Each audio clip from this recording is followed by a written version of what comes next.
बिस्मिल्लाहिर्रहमानिर्रहीम। अस्सलाम वालेकुम नाजरीन, मैं हूं बाबर हयात और आप देख रहे हैं 24/7 उर्दू न्यूज़ पर होम एक्सपेंस के ताउन से बाबर हयात शो। नाजरीन, एक बहुत ही शानदार दिन के आगाज़ की दुआओं के साथ आज का प्रोग्राम शुरू करते हैं। यह है हमारा मॉर्निंग शो, आपकी खिदमत में पेश किया जा रहा है होम एक्सपेंस के ताउन से, जिनकी अफगानिस्तान टीम ने गुज़िश्ता रोज़ किया है करामत। करामाती खान ने किया है कमाल और उनके साथ किया है मुजीबुर रहमान ने धमाल और उड़ाया है सबसे बड़ा शिकार इस वर्ल्ड कप का। अफगानिस्तान ने दी है शिकस्त उसको, इंग्लैंड को, यानी साबका वर्ल्ड चैंपियन को, डिफेंडिंग वर्ल्ड चैंपियन को, और उनको बिल्कुल अंधेरों में धकेल दिया है। लेकिन हमें तो भाई अपनी फिक्र पड़ी हुई है कि क्या अफगानिस्तान पाकिस्तान के खिलाफ भी कुछ करने जा रहा है। देखिए, मैंने चेक किया है स्केड्यूल। अफगानिस्तान को अगला मैच चेन्नई में खेलना है 18 तारीख को, और 18 तारीख को ये मैच चेन्नई में होगा वर्सेस न्यूजीलैंड, और अगला मैच फिर अफगानिस्तान ने चेन्नई में ही खेलना है अगेंस्ट पाकिस्तान 23 को। यानी अब समझ लें कि आज से, मोस्ट प्रोबेबली आज से टीम अफगानिस्तान चेन्नई में चली जाएगी, और फिर चेन्नई में तकरीबन 8 दिन जो है वो अफगानिस्तान की टीम रहेगी। और हमसे मैच से पहले, यानी 23 को हमारा मैच है चेन्नई में, तो हमसे जो मैच है उससे पहले वो 18 को न्यूजीलैंड के साथ भी मैच खेल चुकी होगी। और चेन्नई की जो पिच है, पाकिस्तान ने, आपको याद होगा कि एतराज़ किया था आईसीसी के कि इस पिच पे हमारा मैच अफगानिस्तान के साथ ना रखा जाए। तो अब अफगानिस्तान को भी पता होगा कि पाकिस्तान ने ये क्यों कहा था। इसलिए कहा था कि यहाँ पे ये विकेट स्पिनर्स को मदद देती है, और अफगानिस्तान की जो स्ट्रेंथ है वो उनकी स्पिन बॉलिंग है। तो भाई इसका मतलब ये है कि हमारी स्ट्रेंथ हमारी स्पिन बॉलिंग नहीं है, बल्कि हमारी वीकनेस हमारी स्पिन बॉलिंग है। इसलिए हमें पता था पहले ही कि हमने पर्चियां लेके जानी है, हमने दोस्तियां यारियां निभानी है। इसलिए हमने आईसीसी से कहा था कि खुदा के वास्ते हमें अफगानिस्तान के हाथों से जलील होने से बचाया जाए। अभी हम इंडिया के हाथों से जलील हुए हैं, तो ये ना हो कि बाद में हम अफगानिस्तान के हाथों भी जलील हो जाए। और अफगानिस्तान को यह एज हासिल होगा कि वो वहां पे ऑलरेडी एक मैच खेल चुकी होगी, और हम ऑस्ट्रेलिया के साथ 20 को मैच खेल के बेंगलुरु में हम जाएंगे चेन्नई में। तो ये हमारा चेन्नई में पहला मैच होगा और आखिरी मैच भी होगा, क्योंकि हम चेन्नई में आई थिंक सो उसके बाद मैच नहीं खेल रहे।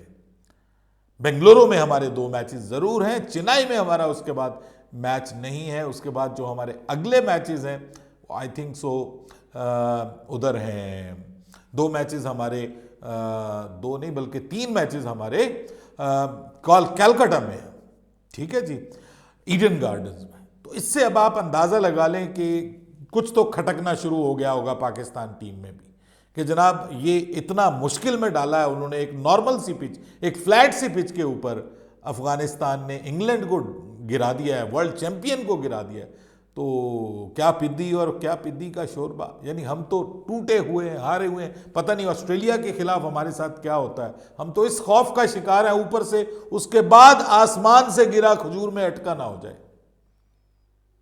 तो उससे बचने के लिए क्या करना होगा? सर, एक बात तो तय है, अब बाबर आजम साहब को अब शादाब खान के बगैर जीना सीखना पड़ेगा। बाबर आजम की जोड़ी बहुत अच्छी थी, शादाब से मोहब्बत अपनी जगह, प्यार अपनी जगह, लेकिन अब जुदाई का वक्त करीब है। तो भाइयों, ये जुदाई अब होती हुई साफ वाज़े नज़र आ रही है, क्योंकि इसके ऊपर अब इस जुदाई के हवाले से अब इवन जो मेन स्ट्रीम मीडिया है, हम तो चलें पहले कहते हैं वो क्रिकेटर, आपको पता है उनके ताल्लुकात होते हैं, दोस्तियां होती हैं, उनके कुछ कंसर्न्स होते हैं, कुछ उनके जिनको आप कहते हैं मकासद होते हैं, हासिल करने होते हैं, उन्होंने पीसीबी से भी हासिल करने होते हैं, प्लेयर्स के साथ भी ताल्लुकदारियां होती हैं। तो वो मजबूर होते हैं, वो बात नहीं करते ना। बाबर से कोई कुछ लोगों का लेना देना होगा, कुछ लोगों का ज़का अशरफ से लेना देना होगा, बात नहीं करते। लेकिन अब वो भी बात करना शुरू हो गए। पाकिस्तान क्रिकेट बोर्ड की जो टेक्निकल कमेटी है, उसके चेयरमैन मिसबाह उल हक ने एक प्राइवेट टीवी चैनल पे ये वाज़े तौर पे कह दिया है कि इस वक्त शादाब खान को टीम का हिस्सा अब नहीं होना चाहिए। शादाब को बहुत टाइम दे दिया, एक्स्ट्रा माइल जाके आपने शादाब को टाइम दे दिया है, अब उसको टीम का हिस्सा नहीं होना चाहिए।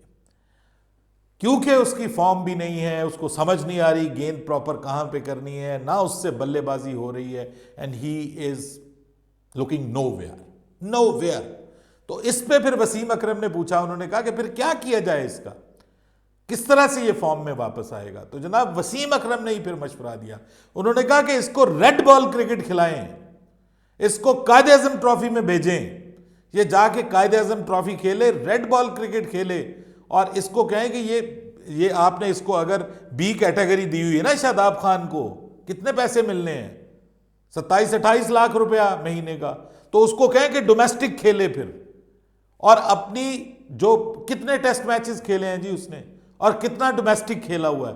डोमेस्टिक का जब टाइम होता है, ये कभी पीएसएल में, वो बीपीएल में खेल रहे होते हैं, कभी बीबीएल में खेल रहे होते हैं, इनको जनाब लीग्स में चांस मिले होते हैं, डोमेस्टिक ये खेलते नहीं है। डोमेस्टिक कौन खेलता है? सरफराज अहमद, ठीक है, वो बेचारा रह गया डोमेस्टिक खेलने के लिए। पहले एक अजहर अली खेला करता था, अब वो भी रिटायर्ड हो गया, अब सरफराज अहमद डोमेस्टिक खेलता है। या अभी शुएब मलिक कह रहा है कि मैं डोमेस्टिक क्रिकेट खेलूंगा, ठीक है, पाकिस्तान में जो T20 कप होगा वो भी खेलूंगा, वो कह रहे हैं। और ऑब्वियसली उसके दिमाग में होगा कि शायद 2024 का जो T20 वर्ल्ड कप है मुझे उसमें मौका मिल जाए। तो वसीम अकरम ने कहा है कि इसको वहां भेजो। T20 के ओवर्स में और ODI के ओवर्स में बहुत डिफरेंस है। 4 ओवर करवाना और 10 ओवर करवाना बहुत डिफरेंट है। तो सर ये तो अब मुझे किसी ने बताया भी है कि अब ये कंफर्म है कि ऑस्ट्रेलिया के खिलाफ शादाब खान की छुट्टी जो है वो पक्की है, उसकी जगह उसामा मीर आ जाएगा। लेकिन प्रॉब्लम यह है कि हमारा दूसरा स्पिनर भी ऐसा नहीं है कि जो विकेट टेकिंग ऑप्शन हो हमारे पास। वो बल्लेबाजी जरूर कर लेता है, बेहतर बल्लेबाजी कर लेता है, उसको आप टॉप ऑर्डर में भी कहीं लेके जाके फिक्स कर सकते हैं। लेकिन प्रॉब्लम यह है कि उसको आप बॉलिंग उसकी भी आपको बाजू का छुपानी पड़ती है, या ज्यादा से ज्यादा वो ये करता है कि जी 10 ओवर में 40-45 रन दे देगा, उससे यह है कि एक साइड को वो कंट्रोल कर लेगा, लेकिन विकेट नहीं लेके दे रहा। असल मसला यह है कि विकेट नहीं लेके दे रहा। तो यहां पे जब हम कहते थे कि खुदा के लिए ले आओ इमाद वसीम को, तो आप नहीं लेके आए, बल्कि जिसने ये मुतालबा किया मोहम्मद हफीज, उसको आपने जो है वो बाहर निकाल दिया, उसको मजबूर कर दिया कि वो इस्तीफा दे दे। आपने कहा कि मैं नहीं ये बर्दाश्त कर सकता, आप इमाद वसीम को खिलाएंगे तो फिर मैं कप्तानी भी छोड़ रहा हूं, मैं सब कुछ छोड़ रहा हूं, मैं टीम के साथ भी नहीं जाता। तो भाई अगर ना आते, मैं तो कहता हूं कि इसकी जगह किसी और को ले आते, मिडिल ऑर्डर के बल्लेबाज को। अभी तक हमारे लिए किया क्या है मौसूफ ने?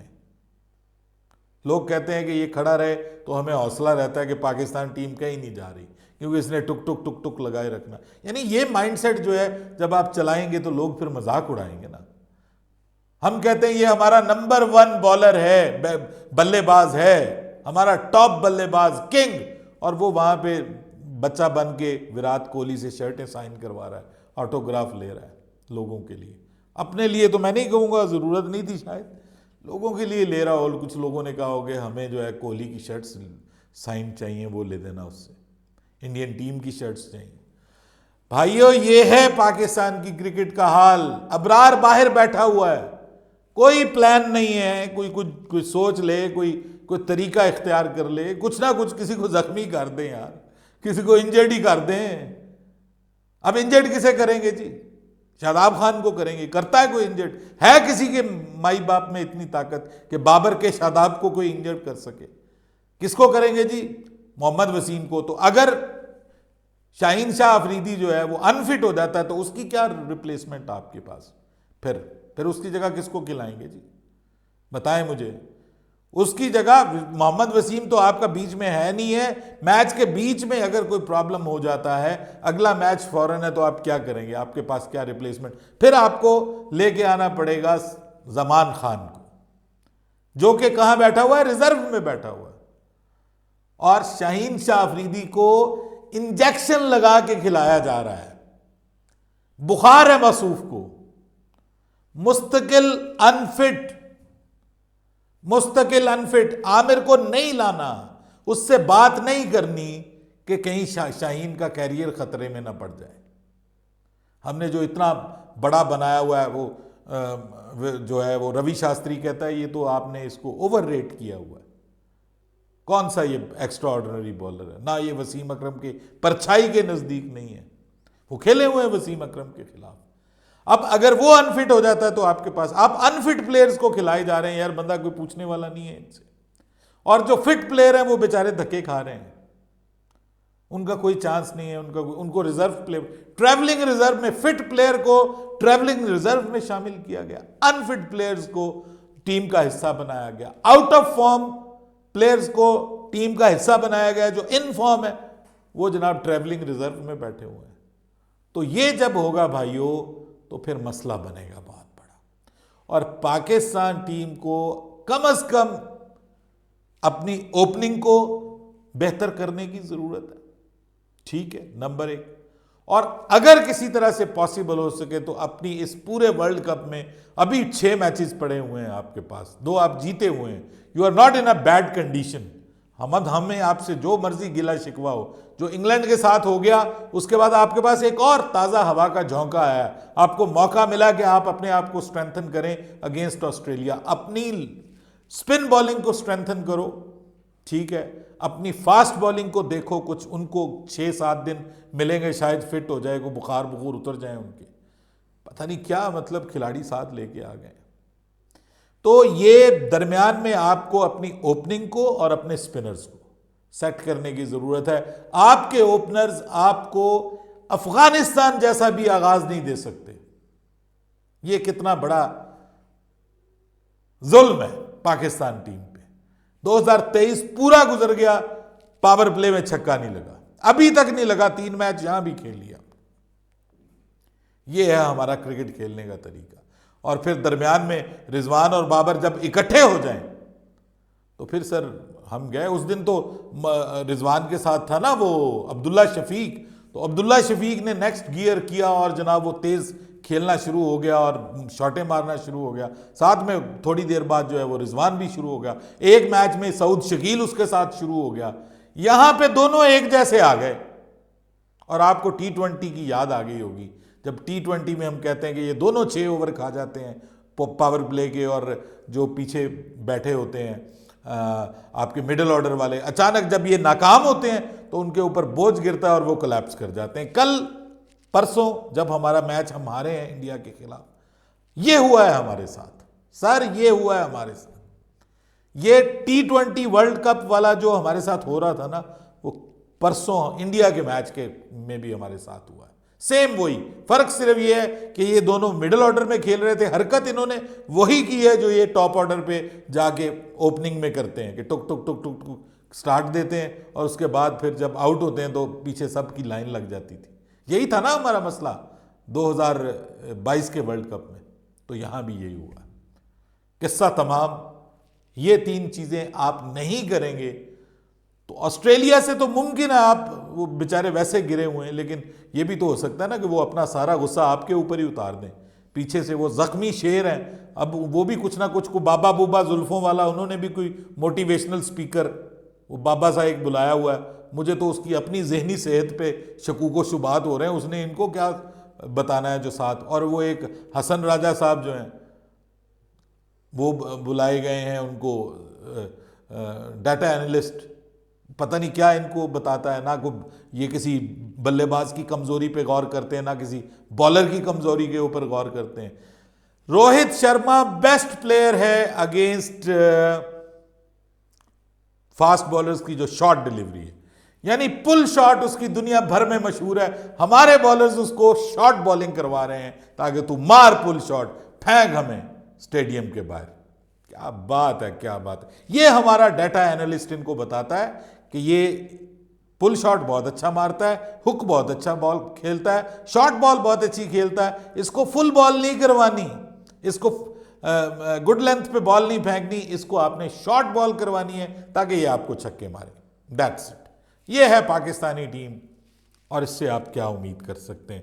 होपफुली हम तो फिर भी पाकिस्तानी हैं, हम कहते हैं कि शायद कुछ कुछ ऐसा हो जाए, कोई करामत हो जाए, को अल्लाह पाक की तरफ से ही हो जाए। हमने तो सारे वर्ल्ड कप अल्लाह की मदद से जीते हैं, ये तो अपनी डेरी ढा देते हैं।